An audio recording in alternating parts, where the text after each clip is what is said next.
Hi friends, ఈరోజు కోటి దీపోత్సవంలో కొమరవెల్లి మల్లన్న స్వామి కళ్యాణం అయితే జరుగుతుంది. ఇదిగో నుండి ఆరంభం అయితే స్టార్ట్ అయింది. ఇలా ప్రతిరోజు డమరుక నాదంతో ఈవెంట్ అయితే స్టార్ట్ చేస్తారు. కొమరవెల్లి మల్లన్న విగ్రహాలు అయితే స్టేజ్ మీద ఉన్నాయండి. ఇక్కడ కనిపించే అయినవోలు మల్లన్న ప్రతిరూపాలు. ఈ ఈవెంట్ వచ్చేసి భక్తి టీవీ వారు కోటి దీపోత్సవం అనే ఈవెంట్ని 13 రోజులు జరిపించడం జరుగుతుంది. అందులో భాగంగా 10వ రోజు శ్రీ కొమరవెల్లి మల్లన్న స్వామి కళ్యాణం అయితే జరుగుతున్నది. కళ్యాణం జరిగే ముందు శివునికి అభిషేకం అండ్ అర్చన, మంగళహారతులు అయితే ఇవ్వడం జరుగుతుంది మొదటిగా. నెక్స్ట్ వచ్చేసి వెండితో చేసిన కామధేను పూజ అయితే జరుగుతుంది. తదనంతరం శ్రీ కొమరవెల్లి మల్లన్న స్వామి కళ్యాణం అయితే స్టార్ట్ అయింది. కంకణ పూజ జరిగి స్వామివారికి కంకణం కడుతున్నారు. అలాగే అమ్మవార్లకు కూడా కంకణ పూజ జరిగి 2 కంకణాలు అయితే అమ్మవార్లకు కడుతున్నారు.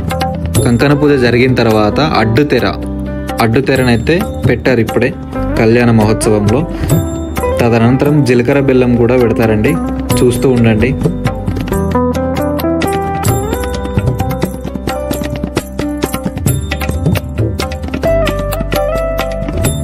అల్లదిగో జీలకర్ర బెల్లాలు దర్శనం ఇస్తున్నాయి.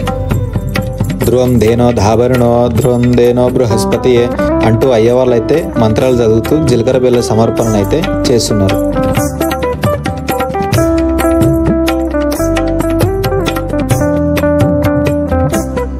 మంగళసూత్రములు మీ అందరికీ దర్శనం ఇస్తున్నాయి, చూడండి. 2 అమ్మవార్లకి మంగళసూత్రాలు అయితే చూపెడుతున్నారు భక్తులందరికీ. బలిజ మేడలమ్మకి అండ్ మరియు కేతాల దేవికి ఇద్దరికైతే మంగళధారణ అయితే జరుగుతున్నది.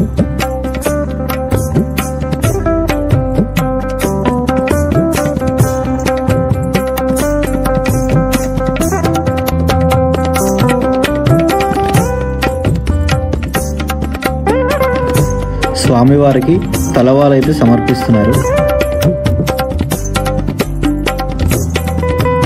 కళ్యాణం జరిగిన తర్వాత అమ్మవార్లకి స్వామివారికి పట్టు వస్త్రాలు అయితే సమర్పణ జరుగుతుంది.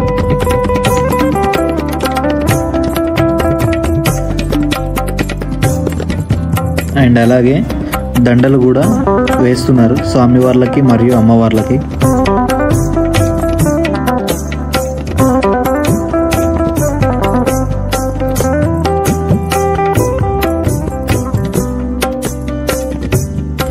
అమ్మవార్లకి పూల జడ సమర్పణ జరుగుతుంది.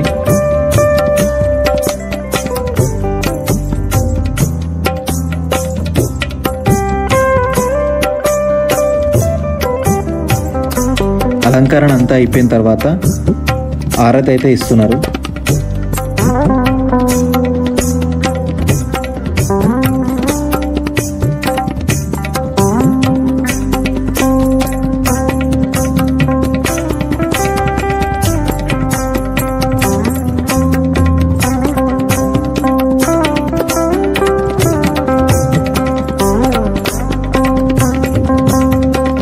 మీరు కూడా ఆరతి అందరూ కళ్ళకద్దుకోండి.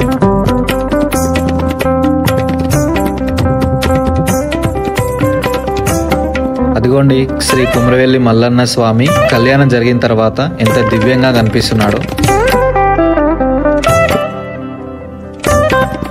మరికొద్ది సేపట్లో పెళ్లి భరత్ అయితే స్టార్ట్ అవబోతుంది.